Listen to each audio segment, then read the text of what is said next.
Hey there, Chris from Crux Interfacing, congratulating you on the purchase of your brand new Crux SWRCR-59D wiring harness adapter, which is going to allow you to install your new aftermarket radio in your select 2014 and up Dodge, Fiat, Jeep, and Ram vehicles. Now in this unboxing, we're going to show you everything that's included in your new harness box, along with all the instructions on how to get it set up and wired up to your new aftermarket radio.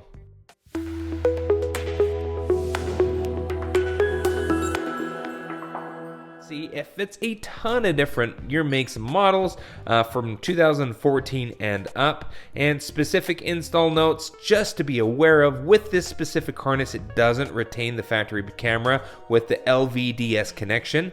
If you have Beats Audio, this isn't the harness for you, or the factory pre-installed Alpine audio system in specific Dodge vehicles. Now, if you have a Fiat, it doesn't keep your backup sensor.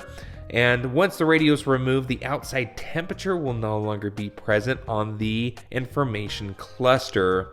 For Ram ProMaster vehicles, this harness doesn't retain the phone or voice button, so just be aware of that. Now at this point of time, let's go ahead and open up this box so you can see everything that this harness adapter kit includes. Now once you pull your box apart, you're going to find it comes with your main harness adapter here, along with the smart module itself. Not only does this retain your factory steering wheel volume controls, but a lot of the other factory features, accessory, illumination, and anything that runs through the data system of your vehicle. Comes with two different steering wheel control cables depending on what radio you're installing, and some important instructions that we'll go through in great detail. Now let's take a closer look at the instructions included with your Crux wiring harness kit. It's super important that you always go through these, don't skip anything, or else you may find that your radio's not working properly. It works with specific Dodge, Fiat, Jeep, and Ram vehicles. It retains your steering wheel volume controls. Everything's all pre-programmed. We just need to flip a couple of dip switches. The red wire in the harness puts out 2 amps max. So if you're looking to add another accessory down the road, whether it be a backup camera or anything else, it's suggested that you probably add a relay with it to add a little bit more power to that accessory circuit. It retains all factory backup cameras except for the LVDS systems, retains the factory aux in selected vehicles, retains the factory amplifiers on select vehicles as well, retains the steering wheel volume control phone buttons functionality in vehicles, and the cool thing about this is EIA color coded, so you can match this simply up with the aftermarket radio you're looking to pair this to. And down here on this page, it's super nice because it actually identifies color for color the function of the wire, not just the color itself, so you can appropriately and correctly pair those with the selected aftermarket radio you're looking to install in your vehicle. Yellow is going to be constant, black's going to be ground, red is going to be your accessory or turn on, which as soon as you turn on the key in the vehicle, it's going to boot up the radio. Red white is a reverse trigger. Now commonly you'll see these as like a purple white on an aftermarket radio or something like that.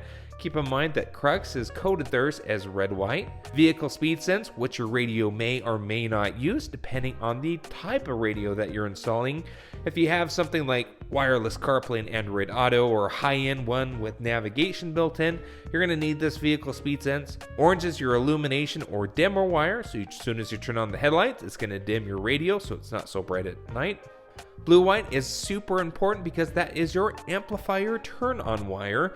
If you don't hook this up and you happen to have the factory amp in your vehicle, you're not going to get any sort of sound. So be sure to hook that up to your radio's either amp turn on wire, which can be also blue white, or just simply tied it into accessory red.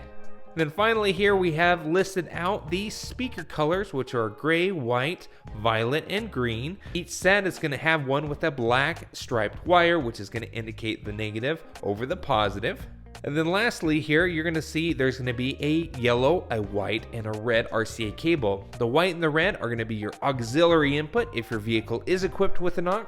If you don't have an aux, those won't be needed. And then the yellow one is specifically for your backup camera to retain that factory backup camera functionality on the new radio. You'll notice that that main harness will plug into the vehicle's harness, or the main harness that plugged into the original radio that was removed in order for you to install your new one. There's a 12-pin connector that goes right into the Crux module, and then an output, a 4-pin connector, which will go to your selected radio steering wheel control input.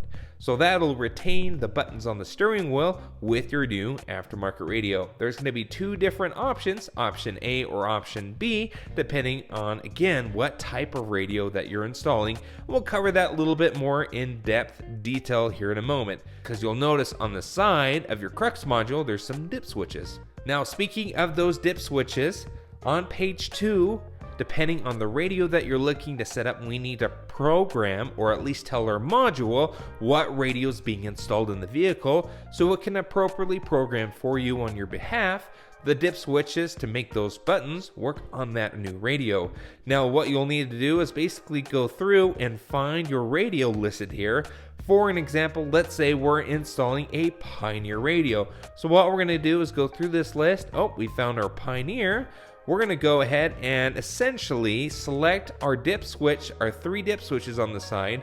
Number 1 needs to remain off, and 2 and 3 have to be flipped up or on. So essentially you need to look at this list, find your radio, and set your dip switches before you get this unit installed in the vehicle. There's a ton of off-brand radios on the market today. In case you have any of those, just keep in mind that general Android-based radios may require you to set up those steering wheel volume controls manually on the radio itself once you've paired it with this Crux harness. Now, there's that 3.5 millimeter steering wheel control harness that we showed you briefly on the bench. There's 2 different versions of it, an option A and an option B here. Those essentially allow you to choose which harness is needed based on the radio brand you're installing. So option A has the one with the blue and yellow wire hanging off of it, and it's going to be used for Alpine, Clarion, and then JVC or Kenwoods. Now, if you don't have those 4 brands, all other brands, generally you're going to use option B. If your radio falls under option B and it doesn't have a wired remote input on the back, a 3.5 aux looking jack for steering wheel volume controls, Crux does indicate that you do need to cut off the end, the plug, strip the wire back, and it's going to expose a red, a white, and basically strands or a shield, which you need to put to ground, and those are what you can wire directly into your off-brand radios, key 1 and key 2. Alright, so we're back here at the bench, just taking a closer look at the harness itself that's included within the box. As you can see here, this will plug directly into the OEM harness that was originally in the factory radio. And then this end will simply connect into your new selected radio's wiring harness adapter. As mentioned before, everything's all identified and labeled here to make it real easy for those connections. It comes ready to go for you to essentially match these to your selected radio's harness. Now, when you make your wired connections, we don't recommend ever twisting and taping or using wire nuts. They're just not designed for an automotive application, and alternatively it's better to solder or use butt connectors or crimp caps to make those connections. This end simply plugs into your main harness module here, and then this end, depending on which radio you're installing, will have the steering wheel volume control connection inserted here. Finally, as mentioned, those are our 3 dip switches that will set according to the radio that we're installing based on the instructions given in your manual. Here's a little closer look at your aux harness and your factory OEM backup camera input. One last note here included in your Crux box is a dip switch update in case you have the new version of Pioneer receivers. The new Pioneer radios are a little bit more sensitive to the voltage that they receive from the steering wheel volume control adapter, and generally speaking, old Pioneers or most radios can take up to 5 volts of signal input. So when you hit those buttons on the steering wheel, around 5 volts is being sent to the radio in terms of that signal to control the radio with those factory OEM steering wheel control buttons. However, the new Pioneers, again, a little bit more sensitive to that, and we got to step down that voltage. The way to do so is there is a dip switch inside your Crux module. All you have to do is open this up by just squeezing in the sides, just like so. And what you're going to see here is a little 5 volt or 3 volt zip switch right here in the corner. So if you end up having a new Pioneer, go ahead and switch that over to 3 volts, and then you can reassemble the Crux module clamshell. Now, if you want more information on this harness adapter, we can link that info in the description of the video. Thanks again for watching. Be sure to hit the like button if you liked what you saw, and don't forget to subscribe, and we will see you in the next video.